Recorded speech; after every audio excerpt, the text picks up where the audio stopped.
হে প্রিয় ভাই ও বোনেরা, আজ আমরা আলোচনা করব এমন এক জায়গা নিয়ে যেখানে নেই মৃত্যু, নেই কষ্ট, নেই দুঃখ, যেখানে আছে কেবল শান্তি, সুখ আর আল্লাহর সাক্ষাৎ।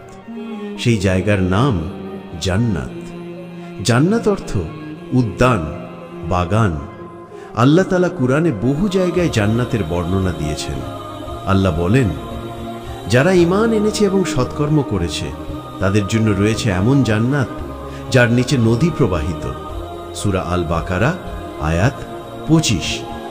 অর্থাৎ জান্নাত হলো এমন এক স্থায়ী আবাস যেখানে আল্লাহ তার প্রিয় বান্দাদের রাখবেন যারা দুনিয়ায় ঈমান ও আমল নিয়ে জীবন কাটিয়েছে। হাদিসে এসেছে, জান্নাতের 8টি দরজা আছে। প্রতিটি দরজা এক এক আমলকারীর জন্য নির্ধারিত। 1 সালাতের দরজা, 2 জিহাদের দরজা, 3 সাদাকার দরজা, 4 রোজাদারদের দরজা রাইয়ান, 5 হজ ও উমরাকারীদের দরজা, 6 তাওবা ও ধৈর্যের দরজা, 7 আল্লাহর স্মরণকারীদের দরজা, আর 8 সব আমলকারীদের জন্য বিশেষ দরজা।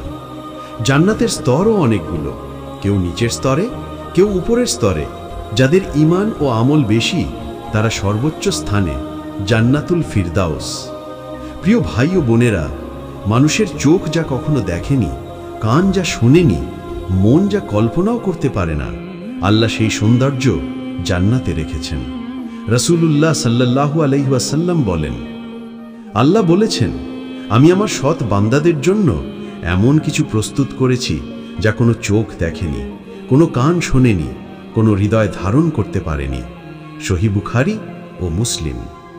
জান্নাতে থাকবে নদী, দুধ, মধু, পানি ও খাঁটি শরাবের নদী। থাকবে বাগান, ফলমূল, পাখির মাংস, সুগন্ধি বাতাস। প্রতিটি মানুষ পাবে সুন্দর প্রাসাদ, রেশমের পোশাক, স্বর্ণ ও রূপার অলংকার। সেখানে রাত্রি নেই, ক্লান্তি নেই, চিন্তা নেই, শুধু সুখ। কুরআনে বলা হয়েছে, তাদেরকে পরিবেশন করা হবে সোনার পাত্র ও পেয়ালা। সেখানে থাকবে যা প্রাণ চায় ও চোখ উপভোগ করে। সূরা যুখরুফ আয়াত 71। জান্নাতে মানুষ যা চায় তাই পাবে। তাদের খাবার কখনো শেষ হবে না, পিপাসা থাকবে না, এমনকি খাওয়া দাওয়া শেষে মলমূত্রও হবে না, বরং দেহ থেকে নির্গত হবে সুগন্ধি ঘাম। রাসূলুল্লাহ সাল্লাল্লাহু আলাইহি ওয়াসাল্লাম বলেন, জান্নাতবাসীরা সবাই 33 বছর বয়সী হবে, এক রূপে, এক সৌন্দর্যে।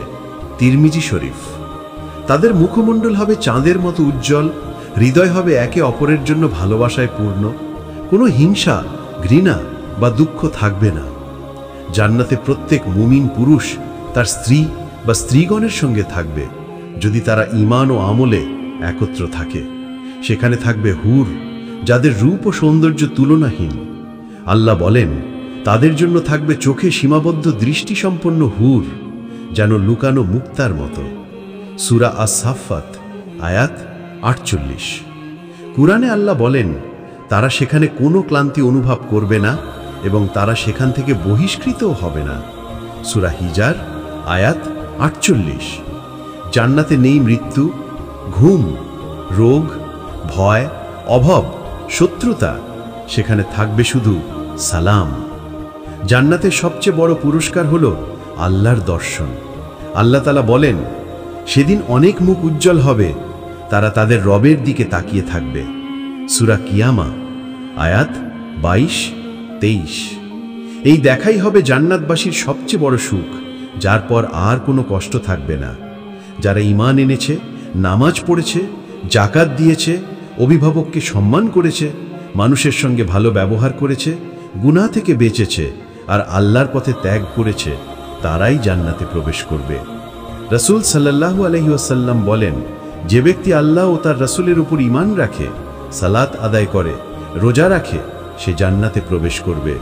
সহিহ বুখারী। প্রিয় ভাই ও বোনেরা, এই দুনিয়া অস্থায়ী, আনন্দ সাময়িক, কিন্তু জান্নাত অনন্ত সুখের দেশ। তাই চলুন আমরা এই ক্ষণস্থায়ী দুনিয়াকে জান্নাতের বিনিময়ে বিক্রি করি। আমরা নামাজে মন দিই, গুনাহ থেকে দূরে থাকি আর আল্লাহর সন্তুষ্টি অর্জনের চেষ্টা করি। দোয়া, হে আল্লাহ, আমাদের সকল গুনাহ মাফ করে দিন। হে আল্লাহ, আমাদের জান্নাতুল ফিরদাউস দান করুন। হে আল্লাহ, আমাদের মৃত্যুদিন ঈমানের সঙ্গে এবং আমাদের প্রিয় নবী সাল্লাল্লাহু আলাইহি ওয়াসাল্লামের সঙ্গ দান করুন জান্নাতে। আমিন।